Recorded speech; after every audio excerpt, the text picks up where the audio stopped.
আসসালামু আলাইকুম। BSL agro YouTube চ্যানেলে আপনাদেরকে স্বাগতম। আজ আমরা আপনাদেরকে নিয়ে আসছি এক যুবক ভাইয়ের শসা বাগানে। তিনি লেখাপড়ার পাশাপাশি ৩ শতক জমির উপরে শসা চাষ করে সফল হয়েছে। তার কাছ থেকে জানবো শসা চাষ পদ্ধতি, কিভাবে জমি চাষ দিয়েছে, কি জাতের শসার বীজ নির্বাচন করেছে এবং তার কি পরিমাণ অর্থ খরচ হয়েছে। এই শসা বাগান থেকে কি পরিমাণ অর্থ উপার্জন করতে পারবে, শসা বাগানে রোগবালাই এবং পোকার জন্য কি পদ্ধতি গ্রহণ করেছে, এ সকল কিছু জানাবো এই ভিডিওর মাধ্যমে। ভিডিওটি না টেনে শেষ পর্যন্ত দেখুন। আশা করি এই ভিডিওটি থেকে অনেক তথ্য পাবেন। আপনারা যদি কেউ আমাদের চ্যানেলে নতুন হয়ে থাকেন, অবশ্যই আমাদের চ্যানেলটিকে সাবস্ক্রাইব করুন, অথবা এই ভিডিওটি যদি ফেসবুক পেজ থেকে দেখে থাকেন তাহলে পেজটিকে ফলো দিয়ে রাখুন। তাহলে চলুন এই যুবক ভাইয়ের কাছ থেকে বিস্তারিত জেনে নেই।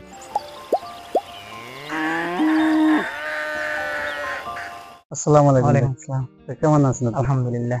প্রথমে যদি আপনি নামটা এবং ঠিকানাটা যদি বলতেন তাহলে ভালো হতো। আমার নাম মোহাম্মদ সোহেল। বানারীপাড়া চাখার ইউনিয়নের ভিতর পড়ছে। চাখার ইউনিয়নের ভিতর। মূলত আপনি মনে হয় স্টুডেন্ট। জি। তাহলে এই কৃষি খাতের ভিতরে আসার কেমনে কি? মানে এটা মূলত ভালো লাগা থেকেই আসা, মানে কৃষি কাজটা আমার ভালো লাগে। এটা এই বিষয়ে আমার শখের বিষয় এগুলো করা আমার। তাই এই যে এত ফসল থাকতে আপনি শসা কিসের জন্য সিলেক্ট করলেন? এটা অল্প দিনে এবং লাভজনক ফসল। অল্প এটা 90 দিনে বা 70 দিনে এটা প্রজেক্ট শেষ হয়ে যায় এবং এটা বাজারের চাহিদা খুব ভালো, এই কারণে এটার প্রতি আগ্রহ। তাহলে আপনি এই যে প্রথম যে শসা বাগান করছেন, এই যে বেড তৈরি করা বা চারা লাগানো, এগুলা কি নিজের থেকে না কোনো অফিসারের মাধ্যমে বা? এগুলো আমার নিজে থেকেই বেশিরভাগ আইডিয়া করা এবং ইউটিউব থেকে কিছু দেখা এবং দূর থেকে কিছু মানে বীজ কোম্পানির এদের লোক আছে, তারা পরামর্শ দেয় কিভাবে কি করতে হয় এরকম। তাহলে এই যে কাগজটা কোথা থেকে সংগ্রহ করছেন? এটা আমি অনলাইনে দেখছি, এই মালচিং পেপারটা আপনার অনলাইনে দেখছি। এইভাবে চাষ করলে অনেক লাভজনক বলতে এখানে অনেক ঘাস হইতো, যেগুলো আমার খরচ অনেক লেবার খরচ বেশি দিত। আবার এটার অনেক গুণগত মান মানে আছে, যেমন গাছের আর্দ্রতা ধরে রাখতে পারে, গাছ তাড়াতাড়ি বৃদ্ধি হয়, অনেক দিন থাকতে পারে, ফলনও এবং বেশি দেয় এটা থেকে। আরে তাহলে চারা থেকে চারা দূরত্ব দিয়েছেন কত? চারা থেকে চারা দূরত্ব দিচ্ছি আমি 18 ইঞ্চি। 18 ইঞ্চি দিয়েছেন। আর এই জাত নির্বাচনের ক্ষেত্রে কিভাবে কোনটা করলেন? জাত আমি অনেক জাতের, অত বেশি তো জাত লাগাই নাই, কিন্তু আমি দুইটা এক কোম্পানির বীজ লাগাইছি। ওটা হচ্ছে বীজপাতা কোম্পানি, এটা হচ্ছে সেমি, এটা শীতের একটা জাত সেমি। ফলন কি রকম? ফলন আলহামদুলিল্লাহ ভালো, এখন পর্যন্ত উঠানো হয় না এরকমের। আমার নিচ থেকে ফলনটা কম হয়েছে, যার কারণে এখন উপর থেকে আসতে আছে। ইনশাল্লাহ মনে করি হবে চাহিদা। এটা কি গিটে গিটে একটা হয় না দুইটা করে হয়? বা এটা গিটে গিটেই ফলন হয়, এটা নিচ থেকে ফলন নেয় না। এখন উপর থেকে আপনি যদি দেখেন গিটে গিটেই ফলন আছে। এই যে দেখলাম যে শসা, এটা যে সাইজ, এটা একটা পারফেক্ট সাইজের। এই এটা থেকে কি আরো সাইজ কি বড় হবে না? সাইজ এটাই এই জাতেরটা এটা 130 গ্রাম হয়, 100 থেকে 130 গ্রামে যদি কাটি এটা অনেক ভালো হয় এবং এটা অনেক খাইতে অনেক সুস্বাদু। ওয়েটটা মানে ক্রেতারও একটা আকর্ষণীয়, মানে বাজারে অনেক চাহিদা বেশি, মানে দেখলে এটা দেশি দেশি একটা ভাব হয়।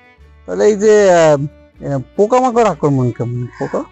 পোকা এই সিজন একটু কম হয় এবং আক্রমণ হইলেও আমি ছত্রাকনাশক ফার্স্টে ব্যবহার করছি, তারপর কিছু কিছু কীটনাশক আছে যেগুলো ব্যবহার করছি, পর ইনশাল্লাহ এখন আর আমার ক্ষেতে কোনো পোকা নাই।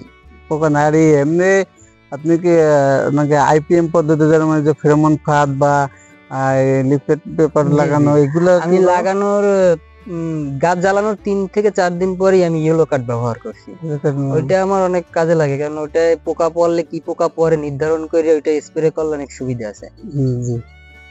তাই আপনি মূলত কত শতাংশ জমি আছে? এখানে অল্প 3 শতাংশ জমির মতো আছে। এটা 3 শতাংশ করছেন? জি, আমি আর একটা জমি নিয়েছি, এটা 10 শতাংশ আছে, এটা করব। ও 10 শতাংশ নতুন রমজান টার্গেট করে। 3 শতাংশ চারা পড়ছে কত কিলো? 3 শতাংশে আমার চারা 120 টার মতো চারা পড়ছে। 120 টা? 320 টা, মানে 320 টার মতো। আপনি সামনে কি মনে করেন, এটা দিয়ে লাভবানের ব্যয় কেমন কি বা লাভ কেমন কি থাকবে এটা? ঠিকভাবে এটার পরিচর্যা যদি করতে পারি ইনশাল্লাহ এখান থেকে লাভ করা সম্ভব। লস হবে না, লস প্রাকৃতিক যদি কোনো দুর্ঘটনা না ঘটে তাহলে লস হওয়ার কোনো সম্ভাবনা নেই। আর ভালো যদি জাত সিলেক্ট করতে পারেন তাহলে এখান থেকে লাভ হওয়ার সম্ভাবনা বেশি। আমরা তো জানি যে শশা ক্ষেত অনেক পাখি বা অনেক কিছু ক্ষতিকর করে, এই জন্যই তো মূলত নেট জি, দেওয়া। জি। এই সিজনে মূলত পাখির আক্রমণ একটু বেশি হয়, আবার অন্য সিজনে পাখিটা বেশি পড়ে না, যার কারণে আটকাইয়া রাখার চেষ্টা করতে আছি, কিছু ফিরাইতে পারতে আছি এই। তাহলে মোটামুটি এখন পর্যন্ত কি এখান থেকে বেচতে পারছেন শশা না? হ্যাঁ, আমি প্রায় 1 মনের মতো বিক্রি করছি। এই দরে বিক্রি করছেন? এটা কিছু বিক্রি করছি খুচরা, আবার কিছু পাইকারি। 1 মন শসা তো বুঝেন না, এগুলো তো বাজারে পাইকারি এরকম বিক্রি করা যায় না। পাইকারি কিছু 50 টাকা আর খুচরা 60 এটা কি টাকা। বাজারে নিয়ে দিতে হয় না এখান থেকে? বাজারে নিয়ে দিতে হয়। তো জায়গা কত করে কেজি আপনার পড়ছে? আমি 50 টাকা পাইকারি বেচছি কিছু, আর খুচরা বেচছি কিছু 60 টাকা করে। 60 টাকা করে খুচরা বিক্রি করা হয়েছে আর 50 টাকা পাইকারি দরে দিয়ে হয়েছে। জি। কারণ আশা করেন ইন টোটাল মানে কত আপনার এই হতে খরচ টরচ বাদ দিয়ে লাভ করতে পারেন? প্রতি গাছে যদি আমার 2 কেজি করে ফলন হয় তাহলেও আমার প্রায় 15 মন 16 মন ফলন হবে। এখানে মনে করেন 60 টাকা করে বা 50 টাকা করে ধরো আমার 2000 টাকা মন আসে, তো এখানে 30,000 টাকা হতে পারে। এটা আপনি কোন মাসে লাগাইছেন? এখন তো নভেম্বর মাসের শেষের দিক দিয়ে। গত মাসে 7 তারিখ লাগাইছি, অক্টোবরের 7 তারিখ লাগাইছি। অক্টোবর 7 তারিখ, তো নভেম্বর ডিসেম্বর, এটা কি আপনার এই সামনে তো একটা রমজানের একটা আছে, ও পর্যন্ত কি নেট? না, এটা রমজান পর্যন্ত যাবে না, এটা রমজানের আগেই শেষ হয়ে যাবে। এটা শীতের আগের মানে জাত, আর শীত মানে তো রমজানের মার্কেটটা না, রমজানের মার্কেট অন্যভাবে অন্য জায়গায় ধরতে হবে।